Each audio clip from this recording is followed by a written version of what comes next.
샬롬 상록수 5번째 일적전금. 날이 가물어서 동리마다 소동이 대단하다.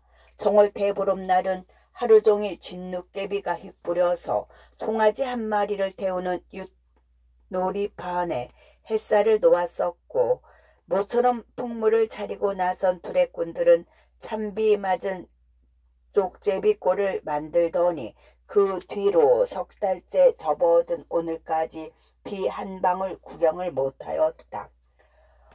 이날 사람을 잡으려고 이렇게 가무는 게요?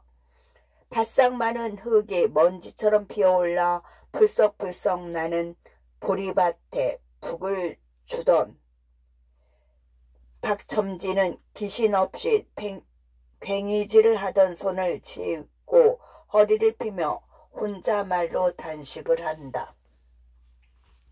그는 검버섯이 돋은 이마에 주름살을 잡으며 머리 위를 우러러 본다. 그러나 가을날처럼 새파란 하늘에는 구름 한 점 찾아낼 수가 없다.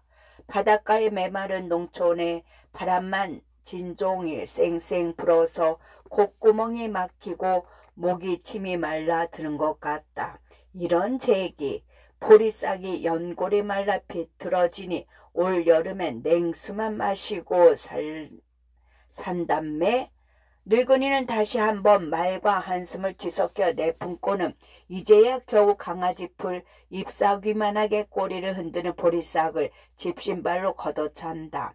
그러다가 화풀이로 쌈지를 긁어 휘연 부스러기 한 대를 비워 물고 뻐끔뻐끔 빨다가 괭이 자루에 탁탁 덜어버린다.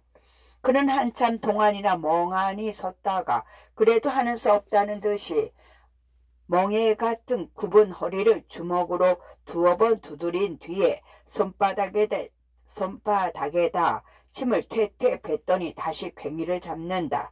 참 정말 큰일 났구려. 참중나무에 순이 나는 걸 보니까 모짜리 할 때도 지났는데 비 한 방울이나 구경을 해야 하지 않소. 곁들이 때가 훨씬 지나도록 바닷가에서 갯물나무를 개어가지고 들어온 마누라가 영감의 등 뒤에서 반나마 기운 광주리를 던지고 기운 없이 밭 둔덕에 가 주저앉으며 하는 말이다. 앞니가 몽땅 한물을 해서 동리 계집애들은 그를 합죽 할머니라고 놀린다. 그러게 말이오. 이대로 가물다간 김인년처럼 기우제를 지낸다고 떠들겠는걸.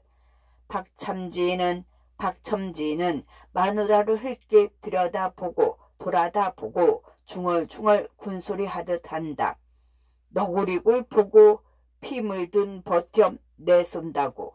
동혁이 월급 탈 때만 바라고서 조합돈 꺼정 써놨으니 참 정말 입맛이 솟해 갔구려. 영감의 말을 한숨으로 회답하는 마누라는 그래도 동혁이가 어떡하든지 우리 양주배야 굶게 하겠수? 명색이라도 학교 졸업이나 했으면 모를까. 지금 와서 전들 무슨 뾰족한 수가 있나배? 양식이라고 이제 묵은 보리 여남은 말이 달랑달랑 하는데, 아무튼 그 자식이 우리 집 기둥인데 조석 때마다 동리일만 한다고 뭐라 새질랑 마슈 그렇게 성화를 한다고 말을 들을 듯싶수? 제가 하고 싶어서 하는 노릇을 목이 말라도 주막에 가서 닭배기 한 자 입에 대지 않는 자식을 가지고서. 글쎄 오늘도 여태 안 들어오는 걸 좀 보오.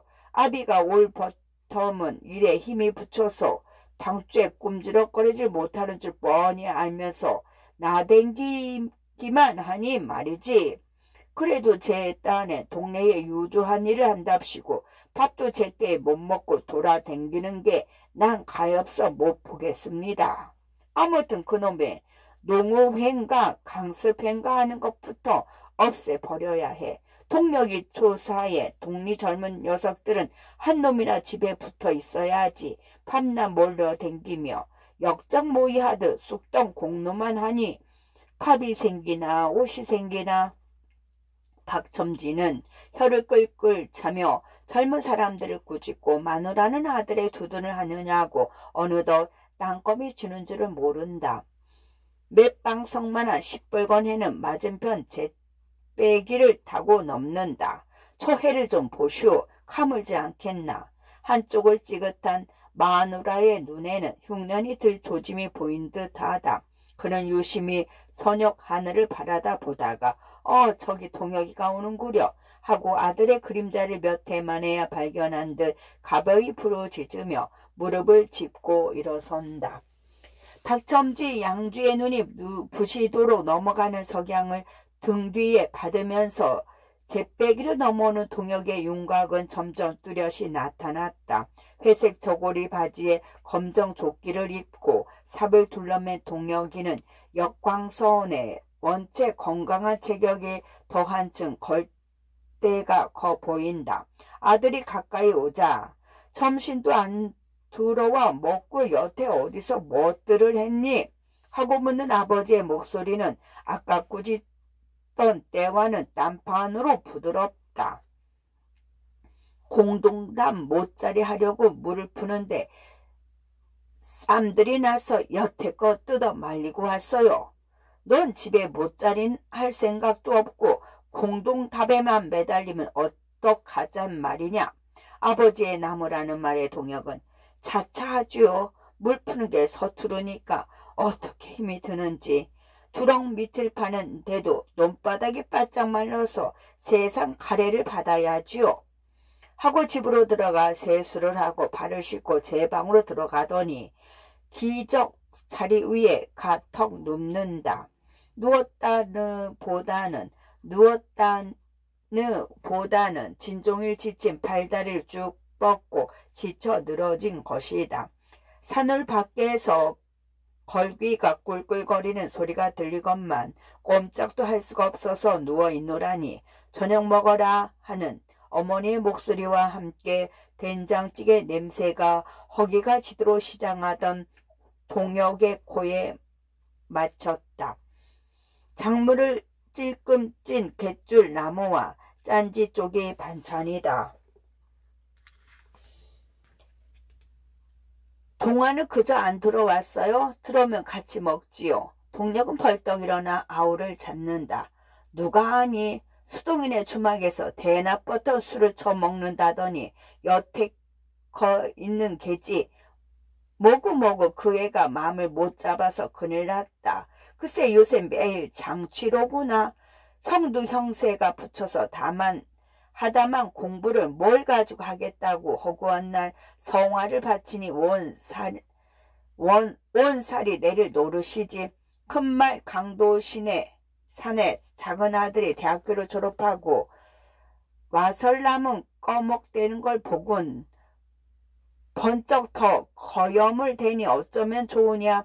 뱁새가 황새를 따르려다간 다리가 찢어지는 줄 모르고 덮어놓고 날뛰는구나. 아닌 게 아니라 큰 걱정이에요. 암만 사정하듯 달려도 점점 왜 먹기만 하는 걸. 성미가 여간 내기야 소나기에 넣어보지요. 하는데 호랑이도 제 말을 하면 온다고 동화가. 아니 이 집에선 밥들을 혼자 안 먹나? 하고 혀끝을 굴리지 못하고 비틀걸음을 치면서 들어온다. 눈동자까지 개게 풀린 것이 막걸리 사발이나 조이 들이킨 모양이다. 평소에는 성인한 사람처럼 뚱하니 남하고 수작하기도 싫어하면서 술만 들어가면 불평이 쏟아진다. 근자에는 아나 무인으로 술주정까지 함부로 해서 아버지조차 저 자식은 하우불이야 하고 그만 지칫 도외를 한다. 동화는 썩은 연시 냄새 같은 술 냄새를 후후 하고 내뿜으며 방으로 뛰어들더니 아 그래 형님은 공부도 혼자 하고 박거정 혼자 먹는 거요? 하고 지 개미가 낀 눈을 부라리며 생트집을 잡는다. 싹 깎은 머리가 자라서 불밤송이처럼 일어났는데 형만 못지않게 건강한 몸집을 올해 22살이라면 누구나 고지를 안 들을 만하게 우람스럽다. 어서 밥이나 먹어라. 얘긴 술이 깨건 하고 아우의 성미를 건드렸다가는 마구 뚫린 창구멍으로 무슨 소리가 나올지 몰라서 형은 점잖이 다 이른다. 아니 내가 술이 취한 줄 아오? 술도 안 먹는 형님은 도무지 대체하는 게 뭐요? 판나 그 잘라 빠진 공등답이나 주물르고 콧물 흘리는 아이들을 꽈놓고서 연문 뒷다리나 가르치면 제일의 강산이란 말이오. 나 하나 공부도 못하게 말끔 팔아 없애고서 큰 소리가 무슨 큰 소리요. 어디 할 말이 있건 해보 하면서 사뭇 형의 더 밑에다 삿대질을 하더니 이빨을 부드득 갈다가 아이고 하고 주먹으로 안가슴을 친다. 그러다가는 제기를 2번 못 올 청춘을 이 시골 구석에서 썩어야 옳단 말이냐 하고 벽이 무너져라고 걷어차며 소리를 버럭버럭 지르더니 그만 넉장거리로 자빠져 버렸다. 동혁은 아래 입술을 지그시 깨물고 앉아서 아우의 폭백을 받았다. 금세 드르렁 코를 골기 시작한 동화의 머리를 들고 목침을 베어주고는 뱃속이 몹시 괴로운 듯 눈살을 잔뜩 찌푸린 얼굴을 무끄러미 들여다보려니까 속도 상하고 식곤증이 나서 발베개를 하고 그 곁에 누웠는데 편지 봐도 박동혁이 있소 하는 소리가 쌀이문 밖에서 유난히 크게 들린다. 동혁은 벌떡 일어나 고무신짝을 끌며 황급히 밖으로 나갔다. 편지는 영신에게서 온 것이었다. 동혁이가 학교를 그만두고 내려올 때에 정거장에서 굳은 악수로 작별을 한 뒤에 올 봄까지 오고 간 편지가 조그만 손가방으로 하나는 가득 찼으리라. 그 후 한 사람은 고향인 한곡리로, 한 사람은 기독교 청년연합회 농촌 사업부의 특파격으로 경기 땅이지만 모든 문화시설과는 완전히 격리된 정석골이란 둠의 구석으로 내려가서 일터를 잡은 뒤에는 서로 만날 기회가 없었다. 한가히 찾아다닐 시간과 여비까지도 없었거니와 피차의 사업의 기초가 어느 정도까지 잡히기 전에는 만나지 말자는 언약도 있었던 것이다. 그러나 그 대신 3전짜리 우표가 2장 혹은 석 장씩 붙은 편지가 일주일에 한 번, 열흘에 한 번씩은 거르지 않고 내왕을 하였다. 그 편지의 내용이란 젊은 남녀간에 흔히 있는 달콤한 사랑을 속삭인 것이 아니라 순전히 사업 보고요, 의견의 교환이요 또는 실제 운동의 고심담이었다. 서로 눈을 감고 앉아서도 한곡리와 정석골의 형편과 무슨 일을 어떻게 해나가는 것이며 심지어 틈틈이 무슨 책을 읽고 어떠한 느낌을 받았다 등 머릿속까지 환하게 들여다보이도록 적어보냈고 적혀오고 하였다. 그러면서도 피차의 사사로운 생활이나 신변에 관한 일은 단 한 줄도 비치지 않았다. 그러던 터에 오늘은 편지를 뜯어보고 동혁은 적지 않이 놀랐다. 건강에는 자신이 있었지만 그동안 과로한 탓인지 몸이 매우 쇠약해졌어요. 더 참다가는 큰 병이 날 것만 같은데요. 단 며칠 동안이나마 쉬고는 싶고요. 잠시 쉬는 동안이라도 무의미하게 시간을 보내고 싶지는 않습니다. 그래서 생각도 못해 동혁 씨가 계신 한곡리로 가서 얼마 동안 바닷바람이나 쏘이다가 올까 합니다. 백문이 불여일견이라고 당신이 착수하신 사업을 직접 보고 결탄코 시찰은 아니지만 많이 배워가지고 오려고 합니다. 꼭 친히 뵙고 의논할 일도 있고요. 겸사겸사 가고 싶은데 과히 방해나 되지 않으실는지요.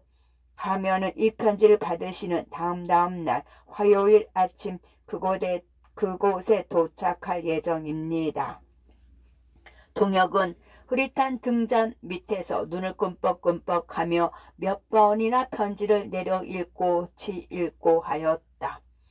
그다지 튼튼하던 사람이 얼마나 고생을 했길래 큰 병이 날 것 같다고 했을까?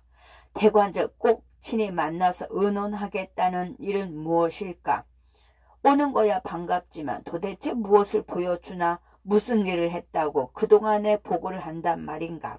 이러한 의문과 걱정이 쥐꼬리를 물듯이 줄따라 일어났다. 더구나 정량을 하러 오는 사람이 당장 거처할 데가 없으니 어떡하나 하는 것이 당면한 큰 문제다. 동혁은 가슴이 설레이면서도 갑갑증이 나는데 동화의 코고는 소리가 시끄러워서 마당으로 나왔다.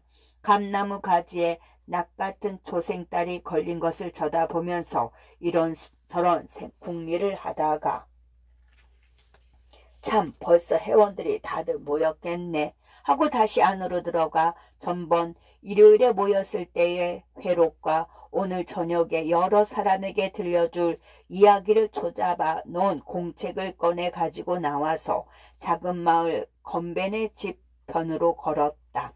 아직 여럿이 모일 장소가 없어서 김건배라는 동지의 집 머슴방을 빌어서 야학당 겸 농우회의 회관으로 쓰는 중이다.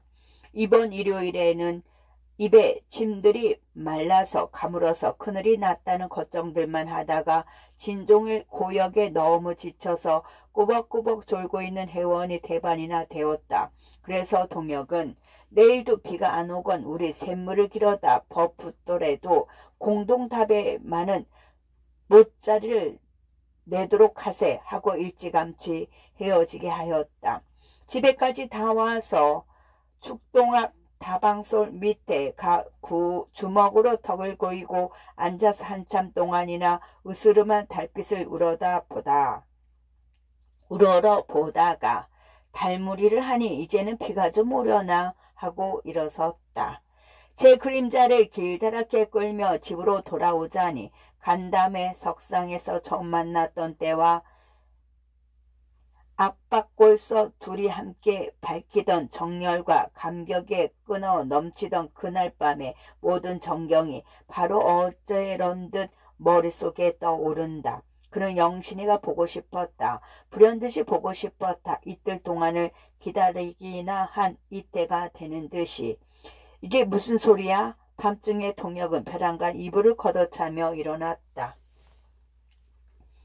몸이 실실이 풀리는 듯 피곤해서 턱 쓰러지기만 하면 금방 잠이 들 것 같건만 영신을 만날 생각과 시골은 도해지와 달라 남의 일에도 말썽이 많은데 묘 남녀가 늙은 총각을 찾아오면 근처 청년의 지도자로 신망을 한 몸에 모으고 모든 일에 몸소 모범이 되어야 할 처지에 있는 저로서 일동일정의 주목을 받을 터이니 그것도 아니 거북한 노릇이다.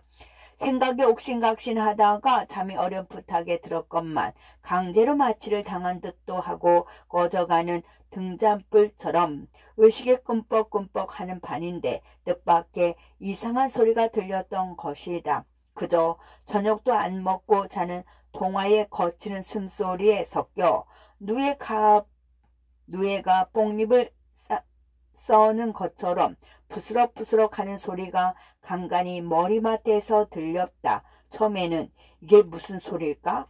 하고 속으로 중얼거리면서 들장 앞으로 다가 앉으며 창밖으로 귀를 기울였다. 이번에는 뚝뚝 후두둑 후두둑. 개초를 그저 못해서 뒷곁 헛간에 묶여서 세워놓은 집당과 수수깡 사이에서 잊어버릴 만큼이나 오랫동안 듣지 못하던 소리가 점점 크게 점점 똑똑하게 잦은 가락으로 들린다. 바람이 일어 청솔 가지로 둘러싼 산후를 우수수 흔들다가 덤문 창호지에 굵은 모래를 끼얹는 듯이 휘뿌리는 것은 틀림없는 빗소리가 아닌가. 오, 빗소리. 동혁은 덤문을 밀쳤다. 습기를 축축이 머금은 밤바람이 방 안으로 휘돌아 들자 자던 얼굴에 방울방울 부딪히는 찬 빗방울의 감촉, 동혁은 정신이 번쩍 들었다. 예, 동아야, 비가 온다. 비가 와. 동혁은 반가운 김에 아우의 어깨를 잡아 흔들었다. 동아는 응?